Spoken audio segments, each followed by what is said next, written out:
Ladies and gentlemen, welcome to PRC Foundation. আজকে আমরা to the light house এই নভেলটার একটা গুরুত্বপূর্ণ কোয়েশ্চেন্স নিয়ে আলোচনা করব, symbols of the novel to the light house.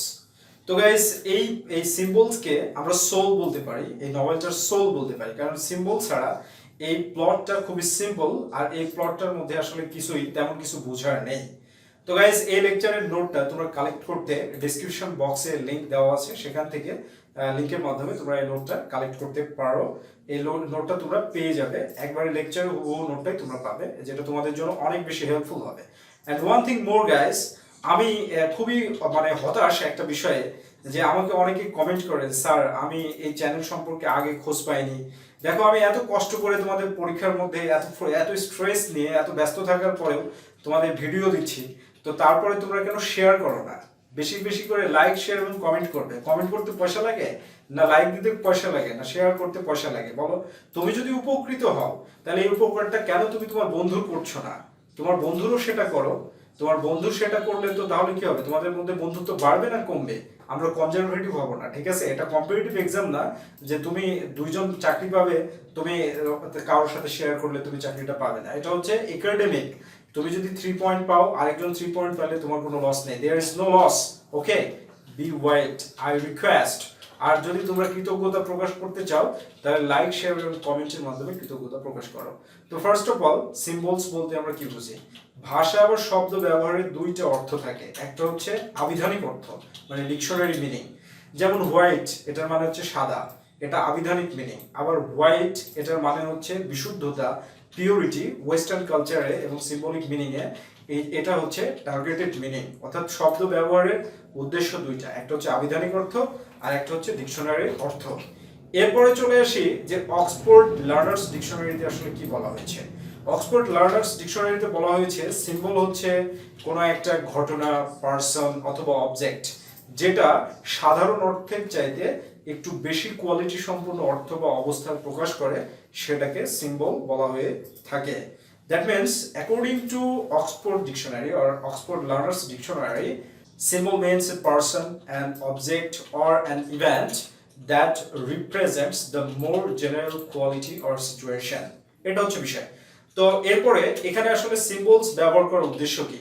প্রতীক ব্যবহার করার মাধ্যমে মানুষের সাইকোলজি এবং মডার্ন সোসাইটিটাকে ভার্জিনিয়া উলফ রিপ্রেজেন্ট করেছেন। তো ভার্জিনিয়া উলফ সম্পর্কে এখানে তোমাদের কিছু তথ্য দিয়ে নিই। ভার্জিনিয়া উলফ একজন modernist novelist, short story writer, তিনি একজন ক্রিটিক এবং স্ট্রিম অফ কনসিয়াসনেসের একজন pioneer, one of the pioneers of the literary term stream of consciousness. And আরেকটা ইম্পর্টেন্ট ব্যাপার হচ্ছে ভার্জিনিয়া উলফ হচ্ছে ন্যাশনাল বায়োগ্রাফি ডিকশনারির তিনি কিন্তু পায়োনিয়ার, ঠিক আছে? তো এখানে কি কি সিম্বলসের ব্যবহার করা হয়েছে? এখানে অনেকগুলো সিম্বলসের ব্যবহার করা হয়েছে। Now we are talking about the main symbols of the novel. First of all যে সিম্বলটা ব্যবহার করা হয়েছে, the light house. Light house এটা একটা সিম্বল। এই লাইট হাউস সিম্বলের মাধ্যমে ভার্জিনিয়া উলফ দুইটা জিনিসকে বুঝিয়েছেন।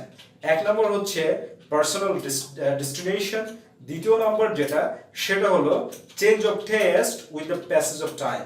অর্থাৎ এক একজন ব্যক্তির কাছে এক একটা লাইট হাউসের ইমপ্রেশনটা হচ্ছে এক এক রকমের। সময়ের পরিবর্তনের সাথে সাথে মানুষের যে রুচিবোধ পরিবর্তিত হতে থাকে, সেই বিষয়টা এই লাইট হাউসের মাধ্যমে তুলে ধরেছেন।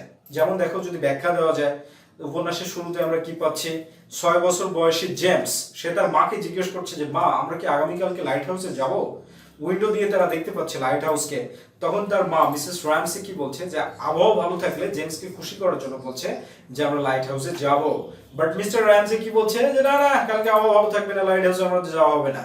এবং মিস্টার র্যামজের যে একাগ্র চিত্ত যে একজন ছাত্র, তার নাম হচ্ছে চার্লস ট্রান্সলে। চার্লস ট্রান্সলে কিন্তু র্যামজের কথার সাথে একমত হয়ে বলছে, স্যার ঠিক বলেছেন, কালকে আবহাওয়া ভালো থাকবে না। তাহলে এখানে জেমসের জন্য লাইট হাউসটা হচ্ছে একটা ডেস্টিনেশন, চাইল্ডহুডে তার একটা স্বপ্ন। আর মিস্টার র্যামজের জন্য কি, এটা কোনো ডেস্টিনেশন না। তাহলে light house at the same time একজন ব্যক্তির কাছে স্বপ্ন, মিসেস র্যামজের কাছেও স্বপ্ন, লিলি ব্রিস্কোর কাছে বিষয়টা মিসেস র্যামজের মতো। এবার দ্বিতীয় পয়েন্টে আমরা যদি আসি, যে change of taste with the passage of time, তাহলে গাইস কি বিষয় আসবে দেখো। উপন্যাসের শেষ পার্টে যখন সে বোর্ডের স্টিয়ারিং ধরেছিল, মানে সে বোর্ডটা চালাচ্ছিল, তখন কিন্তু এই লাইট হাউসের যাত্রাটা তার কাছে বোধারেশন ছিল। কারণ এইবার তার বাবা তাকে জোর করে লাইট হাউসে নিয়ে যাচ্ছে, যেটা কিন্তু সে পছন্দ করছে না। তাহলে এখান থেকে কি দাঁড়াচ্ছে, লাইট হাউসের সিম্বল যেটা সেটা হচ্ছে unity, art of unity, permanence, personal destination and change of taste with the passage of time. Okay guys, coming to the second symbol. এখানে সেকেন্ড সিম্বল হিসেবে যেটা ব্যবহার করা হয়েছে লিলিস পেইন্টিং। লিলিস পেইন্টিং বলতে আমরা যেটা বুঝি যে লিলি বৃক্ষ এই উপন্যাসের একজন গুরুত্বপূর্ণ মানে চরিত্র, প্রোটাগনিস্ট আমরা বলতে পারি, central character.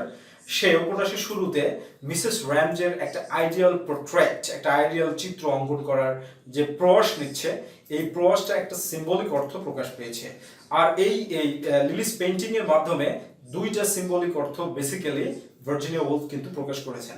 First of all যেটা সেটা হচ্ছে struggle against the conventional female condition. এটা হচ্ছে ফার্স্ট বিষয়, মানে নারীদের যে অবস্থানটা ছিল সে অবস্থানের বিরুদ্ধে। আর দ্বিতীয় নম্বর ব্যাপার হচ্ছে যে dedication to the art of the lady, অর্থাৎ মহিলাদের শিল্পের প্রতি যে আকর্ষণ বা ডেডিকেশন, একাগ্রচিত্ত, সেটাকে ফোটানো হয়েছে। তো এরপরে কি দাঁড়াচ্ছে যে লিলি যখন এই ছবিটা অঙ্কন করতে লাগে তখন সে কনসেন্ট্রেট করতে পারছিল না। এর পিছনে কারণটা কি, তার মনের মধ্যে বিভিন্ন ধরনের উদ্গ্রীব কাজ করছে। আর এই উদ্গ্রীবগুলো কি, যে আমি যে ছবি অঙ্কন করবো এটা কতটা পারফেক্ট হবে, এই পারফেকশন যদি না হয় তাহলে লোকে এটা তো ইমপ্রেশন তৈরি হবে না, আর লোকে এটাকে ছুঁড়ে মারবে, হয়তো তারা ডাস্টবিনে ছুঁড়ে মারবে, এই ধরনের যে নেগেটিভ থিঙ্কিং কাজ করছে। এই সময়তেই কিন্তু চার্লস টান্সলে, যে মিস্টার র্যামজের যে পিপল, অর্থাৎ খুব একাগ্রচিত্ত ছাত্র, আনুগত্য সম্পূর্ণ ছাত্র, যে মেটাফিজিক্যাল ফিলোসফি শেখার জন্য সামার ভ্যাকেশন কাটাতে এসেছে মিস্টার র্যামজের সাথে, সে কিন্তু একটা উক্তির মাধ্যমে বুঝিয়ে দিয়েছে যে মহিলাদের অবস্থান after the very first of the first world war, প্রথম বিশ্বযুদ্ধের ঠিক পরে, খুব খারাপ ছিল। কারণ সে বলছে women can neither paint right, অর্থাৎ মহিলারা সাহিত্যিকও হতে পারবে না, চিত্রশিল্পীও হতে পারবে না। এই কথাটার মাধ্যমে বোঝা যায় যে এখানে এই এই পেন্টিংটার মাধ্যমে কিন্তু ভার্জিনিয়া উলফ এই স্ট্রাগলটাকে বুঝিয়েছেন। ঠিক আছে, ছোট্ট একটা গল্প, সাধারণ একটা গল্প, চমৎকার একটা থিমেটিক ভ্যালিডিটি, সেটা কিন্তু মাথায় রাখতে হবে গাইস। এরপরে কি বোঝাচ্ছে, ডেডিকেশন টু দ্য আর্ট। 10 বছর কেটে গেছে, লিলি বৃক্ষ 10 বছর পরে আবার পূর্ণ উদ্যমের সাথে তার অ্যাজেল নিয়েছে পেইন্টিং করার জন্য, এবং শেষ পর্যন্ত সে সাকসেসফুল হয়েছে। এবং এটাই হচ্ছে ডেডিকেশন টু দ্য আর্ট। যদি ডেডিকেশন থাকে সফলতা অবশ্যই আসবে, অবশ্যই অবশ্যই সফলতা আসবে। Third symbol guys, the sea. সমুদ্রকে এখানে সিম্বলিক মিনিং হিসেবে ব্যবহার করা হয়েছে।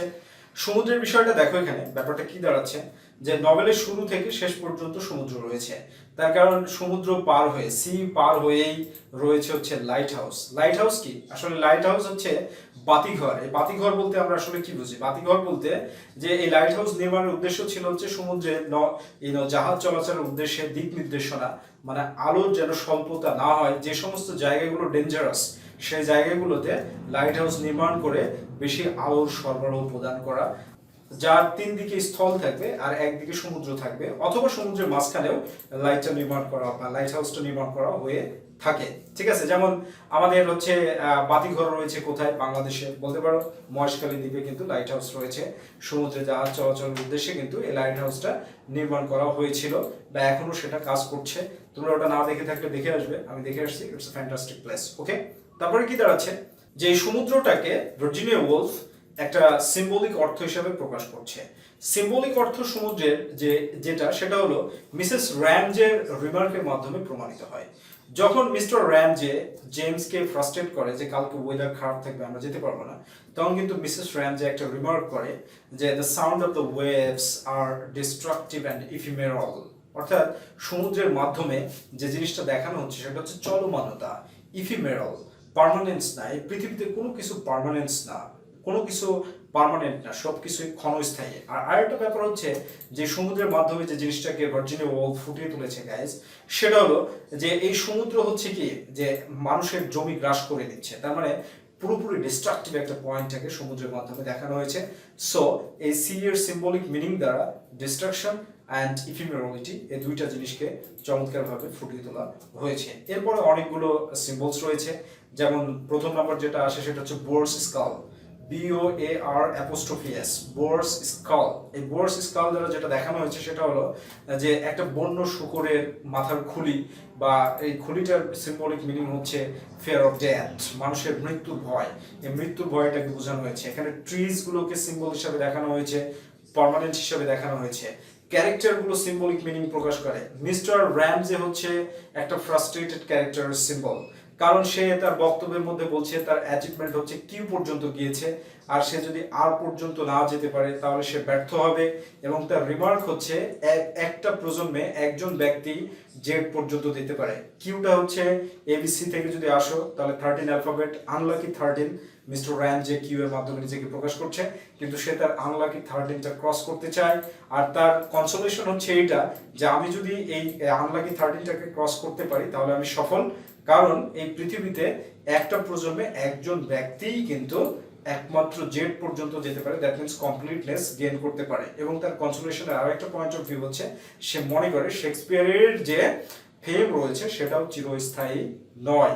এইভাবে ক্যারেক্টার্সের মাধ্যমে কিন্তু সিম্বলিক মিনিংটাকে প্রকাশ করা হয়েছে। আরো ভালো কনসেপশন নেওয়ার জন্য এই নোটটা কালেক্ট করে তোমরা পড়লে আই হোপ তোমাদের কনসেপশন আরো ক্লিয়ার হবে। লিলি ব্রিস্কোর মাধ্যমেও সিম্বলিক মিনিং প্রকাশ করা হয়েছে, মিসেস র্যামজের মাধ্যমে প্রকাশ করা হয়েছে, কারমাইকেল অগাস্টাসের মাধ্যমে প্রকাশ করা হয়েছে। By the use of the symbol, simple একটা প্লটকে ভার্জিনিয়া ওলফ চমৎকার ভাবে একটা সাইকোলজিক্যাল ইনসাইট এবং আউটলুকিং প্রদান করেছেন। I hope your conception is clear. আর লাস্টলি আরো একটা কথা বলি, নিজে যদি এই ভিডিওটা দেখে এতটুকু উপকৃত হও তাহলে অন্তত তোমার ফ্রেন্ডদের উপকার করবে। আমরা নৈতিকতার অবক্ষয় যেন না করি, ঠিক আছে? তুমি উপকৃত হলে শেয়ারের মাধ্যমে তোমার ফ্রেন্ডকে উপকৃত করো। That's my humble request and order to all of you guys. Thank you so very much for watching the video. Have a good day.